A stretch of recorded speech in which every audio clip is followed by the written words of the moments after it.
Hello everybody, my name is Patrick Cooke. I'm Oxford Business Group's regional editor for Asia, actually recording this episode of the OBG Editors podcast in Jakarta. What an exciting time to be in Indonesia. So 3 months after the re-election of President Jokowi, in what was at sometimes an acrimonious election campaign in some ways. And I could think of no one better to discuss the investor implications for President Jokowi's second term than my guest today, Thomas Lembong, better known as Pak Tom, if I can call you that. Yes, thank you. Who is the current head of Indonesia's Investment Coordinating Board, known as its local acronym, BKPM. Tom, thank you for joining us today. Yeah, thanks for having me. Okay, so let's start by just talking a little bit about the election itself. As I mentioned, it was acrimonious at times. President Jokowi's opponent didn't immediately accept defeat, and there were street protests. Now, we know that investors don't like instability. Right. So what do you think of the current political stability in the country at the moment, and how do you think investor sentiment is feeling towards a second Jokowi term? Well, Patrick, that's really the beauty of competitive electoral democracy, right? Is that every 4 years or every 5 years, in our case, every 5 years, we do have a clash of ideas, right?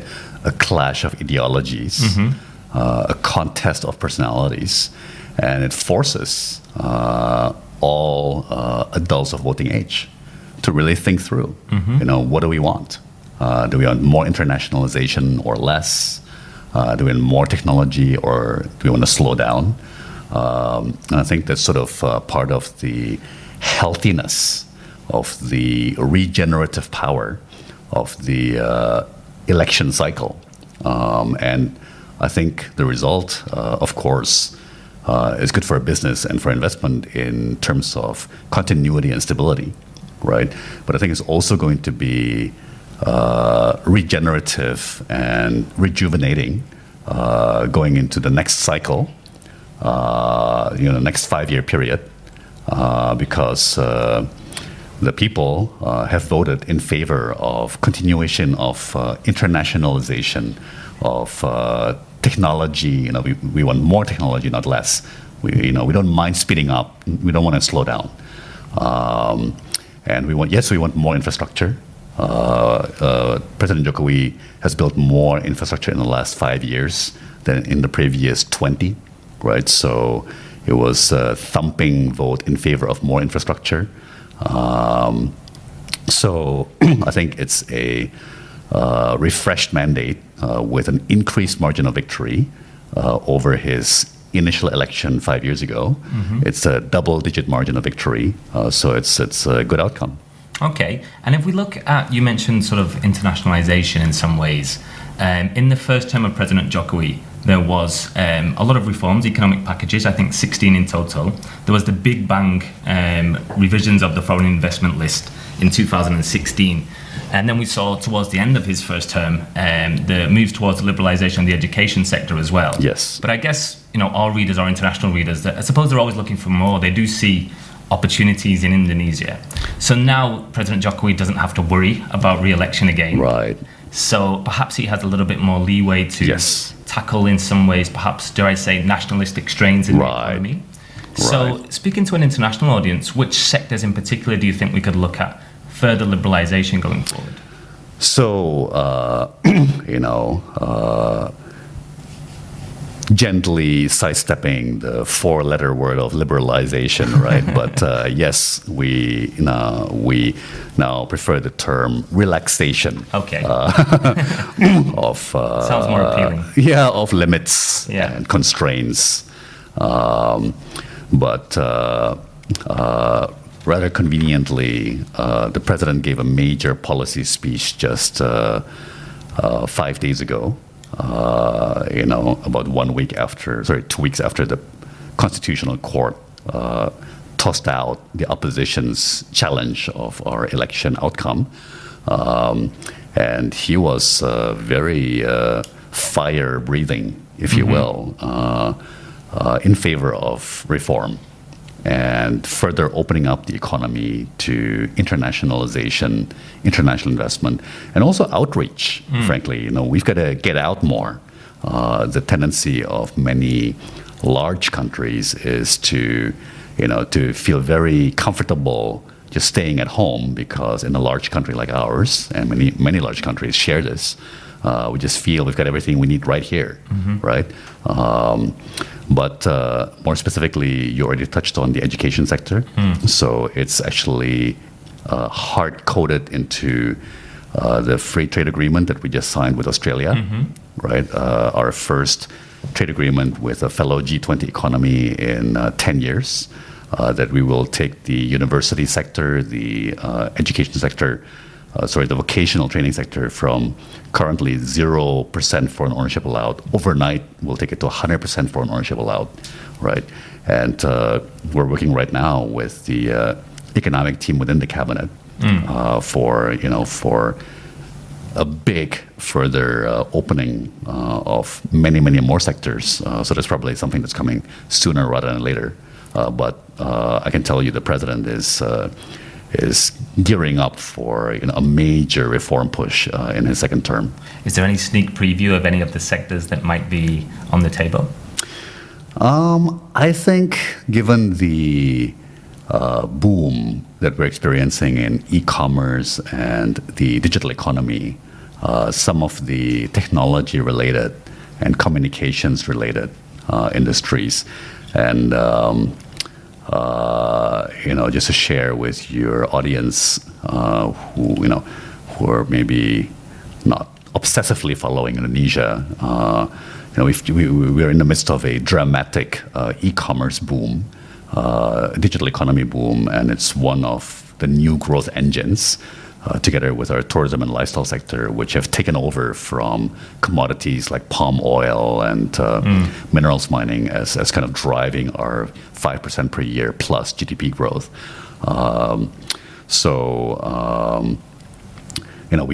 We think further opening of those sectors that support these new growth engines, right? Tourism, lifestyle industries. For that, we need more investment in transportation and logistics, for example, right? Yeah. So that gives you a sense of which sectors are prime candidates for further opening. Yeah, it makes sense. And also the education sector you mentioned, with the huge emphasis now on human capital development we see from President Jokowi. It's also, I think, a sector that has a lot of fruit to bear, shall I say. Yes. Moving on to more about the business climate, I suppose. Now, I actually met President Jokowi with you in 2017, and we were privileged to have an audience with him in Singapore. And I think one of the topics that came out in that discussion was a target that President Jokowi had at the time of a top 40 position in the World Bank Ease of Doing Business rankings, which wasn't quite made. Indonesia's in the 70s at the moment. But, some of the issues that we hear about from people we meet here, especially international people doing business, regarding red tape, regarding bureaucratic delays and procedures. What do you identify as the big challenges in the business environment, and what major improvements do you think we should expect in the 5 years ahead? So, Patrick, as you can imagine, when President Jokowi and his team, myself included, first came in 2014, like him, we're all outsiders and newcomers. And obviously that brings an enormous amount of fresh blood, fresh perspective, fresh thinking, but frankly, lack of experience on how to operate the levers and buttons of the bureaucracy and the government, right? Now we have 4.5 years of experience in the bureaucracy under our belt. And it's bureaucrats who produce all these rules, regulations, permits, licenses, requirements. And it's been like this for decades, right? I think we're finally in a position to tackle the root causes of all this crazy permits and licenses and red tape, which is ultimately comes down to the career path of our bureaucrats and the performance measurement that are used to promote or demote our civil servants, right? Believe it or not, many ministries still grade their bureaucrats based on how many permits they're able to process. Wow. That gives them an incentive to create more permits and process more permits, right? So I think you have to fundamentally alter the career path. Yeah. And what it means to have a fulfilling career in the civil service. Less to do with the number of permits and licenses that you've processed in your lifetime, and more to do with what legacy am I creating? How am I expressing my unique individual talents? I know it sounds fluffy, but it really is true. That old Washington saying, "Personnel is policy," and I like to joke these days that a happy bureaucrat will make happy policies, right? So we need to change the atmosphere and the career goals of ourselves, of the civil servants in the bureaucracy. And I know that you're a firm believer in the power of technology as well. Yes. And this is something that we've heard a lot from the president, even in recent days, talking about e-governance, about the digitalization of data. What role would this play in improving the business climate? Well, it's already made a big splash in the last 3 years, right? Unicorns like Tokopedia and Traveloka and Gojek and Grab, have transformed whole industries like retail and transportation, ride-hailing, except in this case, in Indonesia, it's motorcycle taxis more so than car taxis, right? Yes. Car rides, more motorcycle rides. But I sincerely believe that we've barely scratched the surface. So look, I'll give you an example. When I was trade minister at the start of my stint in the cabinet, I moved all 3,700 staff to Microsoft Office 365 in the cloud, right? So everybody at Trade Ministry now happily using Office 365, email, shared calendars, online collaboration tools in the cloud. Then when I moved to this agency, did the same thing. Moved all 550 of our staff at the Investment Coordinating Board to Office 365 in the cloud. I'm not promoting Microsoft here, right? But any enterprise-grade cloud collaboration tool, for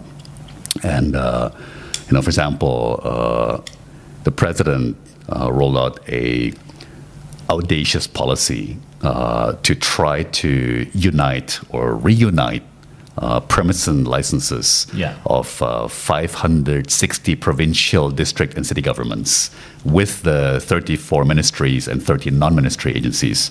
And he, of course, assigned it to me to do that, right? So what we did is we rolled out to about 3,000 secretary generals and and directors general at these ministries, at these provincial governments, city governments, an online cloud collaboration tool called Workplace by Facebook, which is also used by the government of Singapore to promote, as an intranet or online collaboration tool for 140,000 Singaporean civil servants, right? So this is happening as we speak, but I think we've barely scratched the surface. I think there's still another 97% to go. Yeah. And looking at your background, you mentioned, Minister of Trade, now in charge of the Investment Coordinating Board. I know you have a history in the private sector. You've studied in the US, so you're perhaps perfectly positioned to talk about the hot international topic of the time, really, which is the ongoing US-China trade dispute. Right. We saw a lot of economic data out of Asia this week, not good. China itself is growing at its slowest rate since the early 90s. Exports are down in Indonesia in June year on year by almost 9%. Right. India are down. In fact, many people are looking at perhaps only Vietnam as the net beneficiary in many ways of this trade war that's causing so much disruption in the world. So looking at the global environment at the moment, How is this shaping investment and also trade relations Right. of Indonesia when you're looking at both Sure. your old partners and perhaps new partners as well? Sure. Well, Patrick, first of all, let me offer a, possibly even radically different perspective. Please do. Right? Personally, I believe that there is an excessive focus on the quantity of growth and not enough focus on the quality of growth. Right? Frankly, if we had slightly lower economic growth in China with vastly less pollution and vastly less corruption and vastly less waste, I would prefer the lower economic growth to the higher economic growth, right? And sometimes it's like this, right? It's very human nature. Think about yourself, ourselves, in our daily lives. When we're rushing and rushing and rushing, we're not taking care of some of the more fundamental, deeper things in our lives. So there's a reason we have weekends. There's a reason we take time out, right? And maybe, it's healthy to have a bit of a slowdown. Let's slow down. Many people, many policymakers would argue on about social media and the technology giants. Let's slow down. Hit the brakes here a bit because we've got to find a way to get this back under control. Yeah. Right. It's out of control, and we've got to slow down here and find ways to regulate or make transparent things which are currently too lightly regulated or untransparent, right? Same with economic growth, actually. I think I see a lot of opportunity in the slower growth environment to focus more on quality growth. The second thing is, I do believe quite deeply that we globally have a econometric measurement problem, right? As economies develop, they shift more towards the services sector, right? At the same time, with the digitalization of economies, more of those services are shifting online, right? And it's getting harder and harder for governments and economists to measure economic activity because we don't even know what's going on anymore online in the privacy of apps, platforms, and it's not the obligation of the platforms necessarily to report their vendors or people's incomes to the tax authorities, right?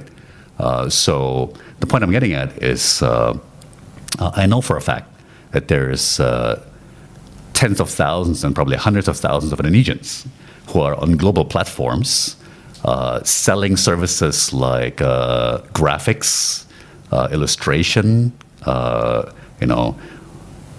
copy editing, architectural renderings, animation. They're receiving income, and they're not reporting it, right?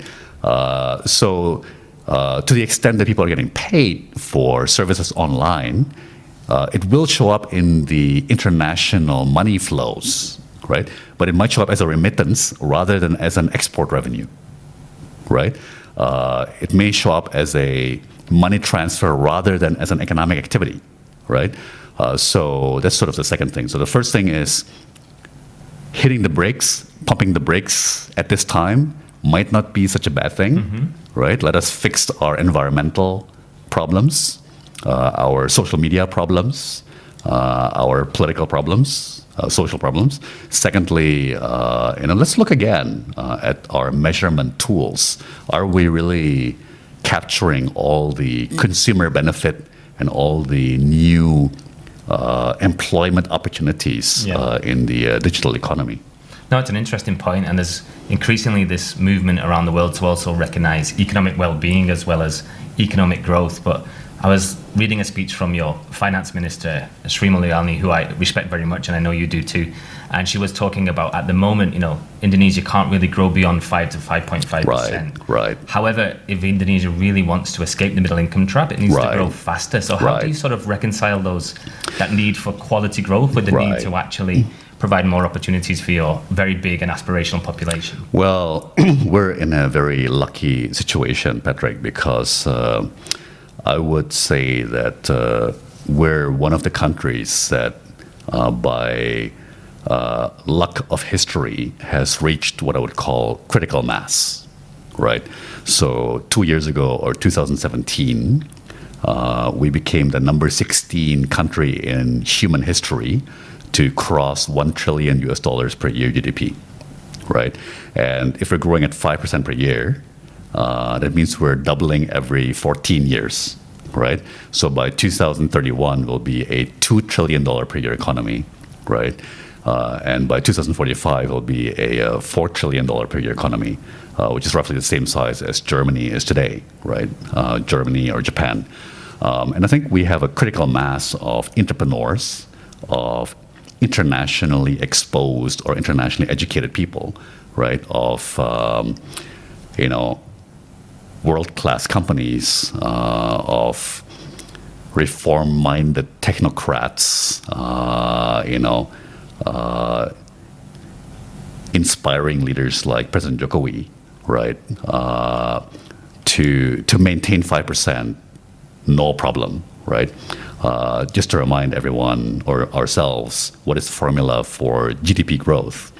It's growth in the size of your labor force plus the growth in the productivity of that labor force, right? So our labor force, because of our young demographic, is growing 2.5%, 3% per year. Can we maintain productivity growth of 2.5% to 3% per year? Easy peasy, right? Especially with the turbocharge we're getting from all this technology and digitalization. But how do we get to 7%? Actually, it's surprisingly simple and so hard, right? So opening up more sectors to the economy is actually an incredibly painless way to reform the economy, right? There's protectionist or nationalistic outcry for about 2 weeks, and then it dies down and people forget about it and move on. In the meantime, and then people see the benefits as international capital floods in. And ironically, the very vested interests who are protesting most vehemently against the market opening tend to become the biggest and earliest beneficiaries of that market opening, because suddenly they're deluged by offers from international investors to invest, right? And look, I have no doubt that in President Jokowi's second term, and in fact beyond, right, after his second term, the next generation of leaders will continue to be very creative, innovative, technology-minded. The good news is there's still a lot of low-hanging fruit. There's still a lot of sectors that can be opened up further. There's a lot of easy gains in boosting skills and knowledge and international exposure of our people. It's actually very simple. Implementing it in the field is challenging. But again, I think that's where our critical mass of reform-minded technocrats and young, idealistic civil servants and next generation of governors, mayors, district chiefs, and so on come in. Absolutely. Well, I think on that positive note, we should unfortunately end the discussion. I'd love to talk to you all day, but I know you have to get somewhere else as well. But I think you've given us a great overview of what we can expect going forward, and Oxford Business Group will be there all the way, charting the progress, the challenges, and the opportunities that continue to arise in this huge and dynamic and fascinating economy. So, Pak Tom, thank you very much for your insights today. My pleasure. Thank you, Patrick. It was a real pleasure. And I've been Patrick Cooke, and this is the OBG Editors Podcast.